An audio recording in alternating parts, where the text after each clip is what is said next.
નોમ બનાયું છે હું તું ટેટસ લેવલ કર ચેક નહીં કરી હકો તમે લ્યા કોઈ ઉમર ટેક અમે આયા છીએ હવે માર્કેટ કરશું હેક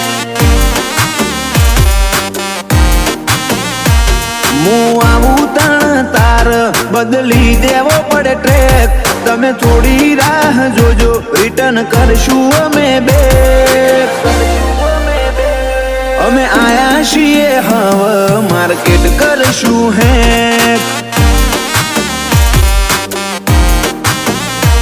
નથી લઈ ફરતા જોડે અમે બંદૂક બે નાડી ઓય તો લ્યા ખાલી લાકડીઓ જ કાફી નથી લઈ ફર